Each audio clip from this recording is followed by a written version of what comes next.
In August 1590, an English governor named John White finally returned to his colony on Roanoke Island, off the coast of modern-day North Carolina. He had been gone for 3 long years, delayed by a war with Spain. He was desperate to reunite with his family, including his daughter and his granddaughter Virginia Dare, the first English-born child in the New World. But when he arrived, he found the settlement completely empty. The houses had been completely dismantled. There were no bodies and no signs of a struggle.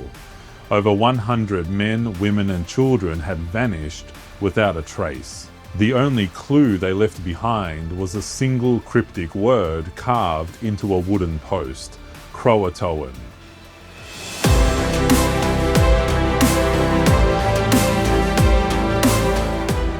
Hey, I'm Michael and welcome to Hoodie History. The fate of the lost colony of Roanoke is modern America's oldest unsolved mystery. It's a story that's fascinated historians and storytellers for over 400 years. How can a whole community just disappear? This isn't just a ghost story, it's a genuine historical puzzle with a compelling cast of characters, a backdrop of imperial ambition, and a frustrating lack of definitive evidence. Today, we're going to act as historical detectives. We'll examine the facts, explore the most plausible theories, and try to piece together what really happened to the first English settlers in America. The Roanoke colony was England's first real attempt to plant a permanent stake in North America, a bold venture championed by the ambitious Sir Walter Raleigh. Their first attempt in 1585 failed due to poor relations with the local Native American tribes and a lack of supplies. But in 1587 they tried again. A new group of 115 colonists, this time including women and children, set sail under the leadership of Governor John White. Their plan was to settle in the Chesapeake Bay, a more hospitable location.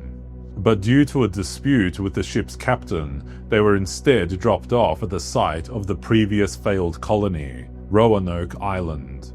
It was a bad start. The local CROATOAN tribe was now openly hostile after the English had killed their chief during the first expedition. Supplies were low. Realizing the colony would not survive the winter without help, White agreed to sail back to England to gather more provisions.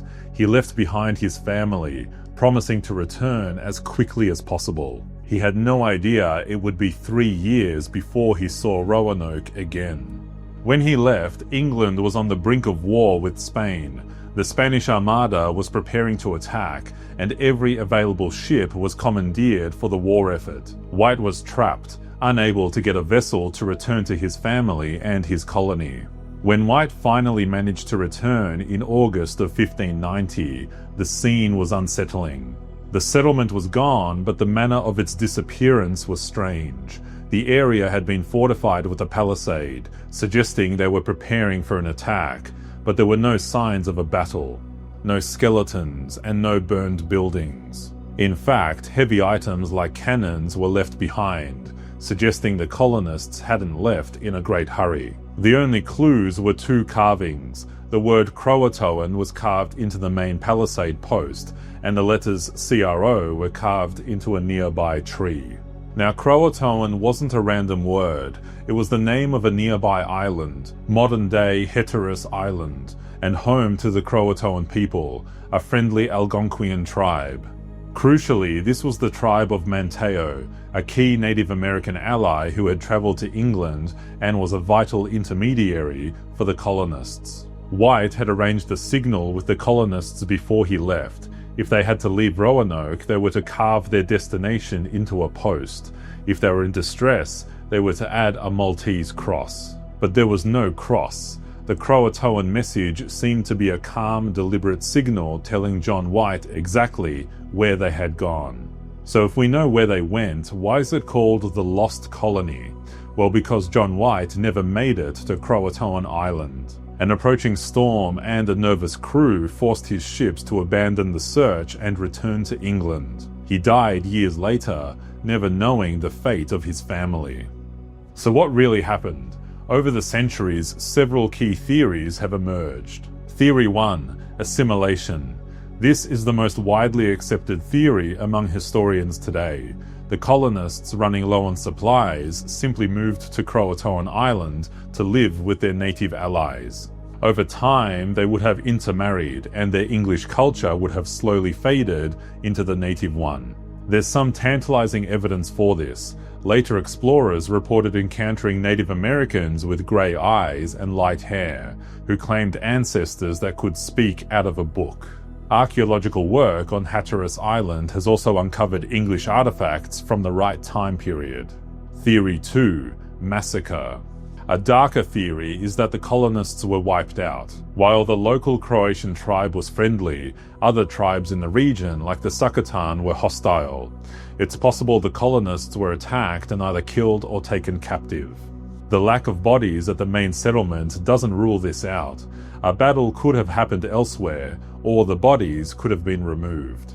Theory 3. The lost at sea theory. A small but plausible theory suggests some or all of the colonists tried to sail back to England on their own in a small boat and were lost in the Atlantic.